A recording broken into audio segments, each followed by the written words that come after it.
प्रिय बंधुगण, आज आम देखा ईश्वर शासनर जष्टि जितेबले धरापृष्ठ अधिक पाप बढ़े, दुर्नीति बढ़ी चले, ईश्वर निजर अदृश्य शासनर जष्टि व्यवहार करती। मोर केतोटी प्रश्न, कौन आप भावुंट ईश्वर हस्त एक शासनर जष्टि अच्छी? कौन ईश्वर गोटे मनुष्य को शासन करि पारंती? कौन ईश्वर जड़े भिकारी को कोटिपति कर दे पारंती? कौन ईश्वर जड़े कोटिपति को भिकारी करती? कौन ईश्वर गोटे देश को शासन करती? कौन ईश्वर सारा पृथ्वी को शासन करती? कौन ईश्वर गोटे व्यक्ति को मृत्यु रक्षा करि पारंती? कौन ईश्वर यही सारा विश्वर शासन करता? कौन आपण भावुंट जड़े यही विश्व ईश्वर अच्छा? कौन आप ईश्वर को विश्वास करती? मु विश्वास करे ए जगत में प्रत्येक मनुष्य काहाकु ना काहाकु ईश्वर भाव में विश्वास करती। मानव जन्म सर्वश्रेष्ठ बोली कहा जाए। मानव जीवन सबुठारु सुंदर व सर्वोत्तम। एहार एहीपरि विशेषत्व अच्छी जे ए मधुरता को अनुभव करने निमंते ईश्वर मध्य मानव जन्म नेथिले आ मनुष्य समाज को सत्य मार्ग देखाइथिले। शास्त्र लिखा जाए कि जदा जदा हि धर्मस्य ग्लानि भवति भारत अभ्युत्थानं धर्मस्य तदात्मानं सृजाम्यहम् परित्राणं साधुनां विनाशयश्च दुष्टतां धर्म स्थापनार्थे संभवामि जुगे जुगे। आम जानिछु ए पद ए श्लोक को समस्ते कि जेतेबेले धरापृष्ठ पाप व अधर्म वृद्धि पाए, मानव जाति ईश्वर को मानती नहीं, ईश्वर को विद्रोही चरण करती। देखा गले ए कली जुग ठीक ए प्रकार चली। कौनसी मर्त्यर मनुष्य ईश्वर को मानुना। पाप अर्थात धर्षण, रेप, डकायत, मर्डर, हत्या बढ़ी चली। आ मनुष्य जाति अधर्म रे सत्य को प्रतिरोध करती। सेमानकर समस्त अपवित्रता व अधर्म विरुद्ध रे स्वर्गरु ईश्वर क्रोध प्रकाशित हेउछि। से ईश्वर क्रोध बा तांको शासनर जष्टि हेई पारे बन्या, तांकर शासनर जष्टि हेई पारे बात्या, तांकर शासनर जष्टि हेई पारे मरुड़ी, तांकर शासनर जष्टि हेई पारे दुर्भिक्ष, तांकर शासनर जष्टि हेई पारे भूमिकंप, तांकर शासनर जष्टि हेई पारे रोग, तांकर शासनर जष्टि हेई पारे महामारी। जेतेबेले पृथ्वी पृष्ठ रे मनुष्यर पाप बढ़ी चले, परमेश्वर कौनसी ना कौनसी प्रकार ताहांकर अदृश्य शासनर जष्टि व्यवहार करती आ मनुष्य को ठीक रास्ता को आणती। जदि गोटे राज्य रे पाप बढ़े, परमेश्वर गोटे राज्य को शासन करती। जदि गोटे देश रे पाप बढ़े, परमेश्वर गोटे देश को शासन करि पारंती। जदि पूरा विश्व रे पाप बढ़े, परमेश्वर एका थरके गोटे विश्व को मध्य शासन करि पारंती। कारण से शासन करता। जड़े कलेक्टर गोटे जिला को शासन करती, जड़े मुख्यमंत्री गोटे राज्य को शासन करती, जड़े प्रधानमंत्री गोटे देश को शासन करती। मात्र ईश्वर सारा विश्व को निजर जष्टि रे शासन करती। कारण ताहांकर मनुष्यर पाप जेतेबेले बढ़ी चले, मनुष्य अधर्म करती, मनुष्यर पाप दिनक दिन उद्धत हो चले। मनुष्य काहाकू मानती नहीं, ईश्वर को मानती नहीं। मनुष्य ईश्वर को जगार निजे ईश्वर बोली कहती।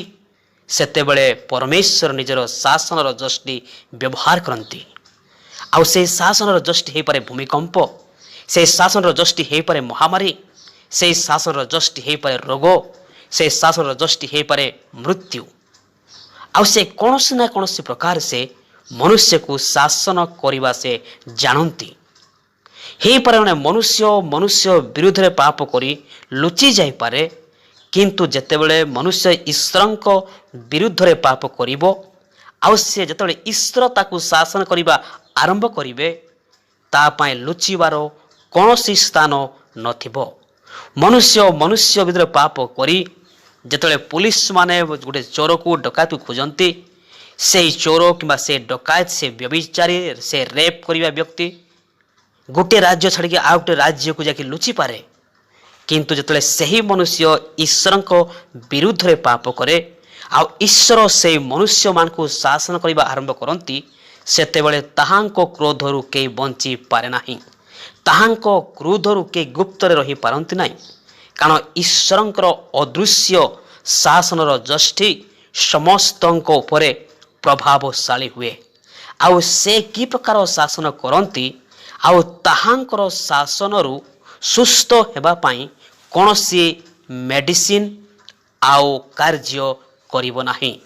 ଯେତେବେଳେ ପରମେଶ୍ୱର ଶାସନ କରନ୍ତି, ପରମେଶ୍ୱରଙ୍କର ଶାସନର ଯଷ୍ଟି ମନୁଷ୍ୟ ଉପରେ ଓହ୍ଲାଇ ଆସେ, ଆଉ ସେତେବେଳେ ଆଉ ସେ ମନୁଷ୍ୟର ସେ ରୋଗକୁ ସୁସ୍ଥ କରିବା ପାଇଁ କୌଣସି ମେଡ଼ିକାଲ, କୌଣସି ବୈଦ୍ୟ, କୌଣସି ଆଉ ମେଡିସିନ କାର୍ଯ୍ୟ କରିବ ନାହିଁ।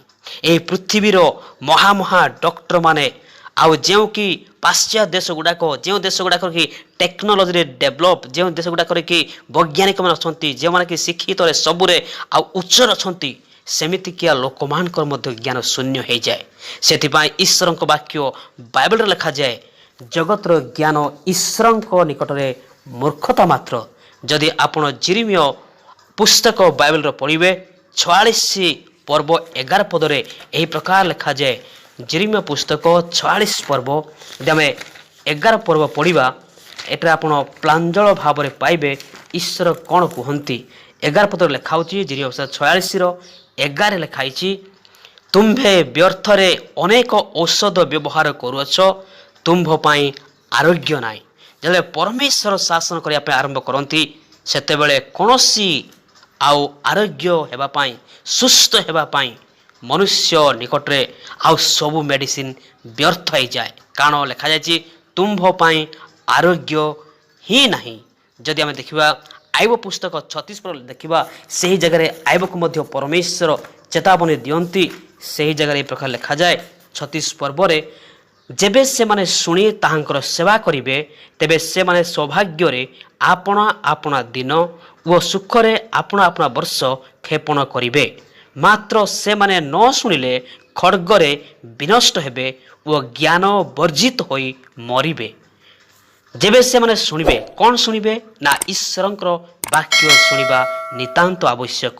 ସତ୍ୟ ଅନେକ ଆଉ ଈଶ୍ୱର ଲୋକମାନଙ୍କୁ ପଠାଇଲେ, ଭାବବାଦୀମାନଙ୍କୁ ପଠାଇଲେ, ନିଜେ ସେ ମନୁଷ୍ୟ ରୂପରେ ପୃଥିବୀକୁ ଆସିଲେ, ସତ୍ୟ ମାର୍ଗ ସେ ଦେଖାଇଲେ।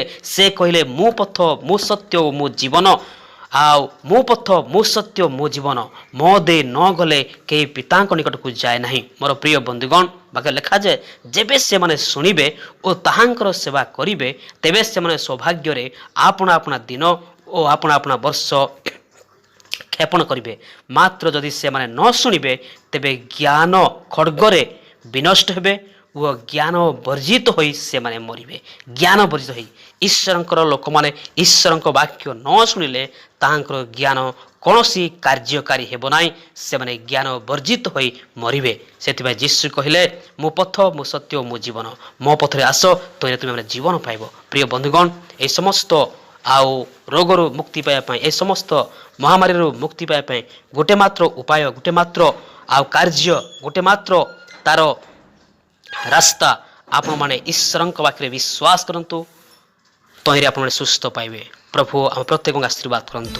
ଯଦି ଆପଣମାନେ ଏ ପର୍ଯ୍ୟନ୍ତ ଆମର ଚ୍ୟାନେଲ ସବସ୍କ୍ରାଇବ୍ କରିନାହାନ୍ତି, ତାହେଲେ ସବସ୍କ୍ରାଇବ୍ କରିନିଅନ୍ତୁ, ପୁଣି ପାଖରେ ଆସୁଥିବା ବେଲ୍ ଆଇକନ୍ଟିକୁ ଦବାନ୍ତୁ, ଯାହାରି ଫଳରେ ଆପଣମାନେ ଆମମାନଙ୍କର ନୂଆ ନୂଆ ଭିଡ଼ିଓ ଗୁଡ଼ାକୁ ପ୍ରଥମ ନୋଟିଫିକେସନ୍ ପାଇପାରିବେ।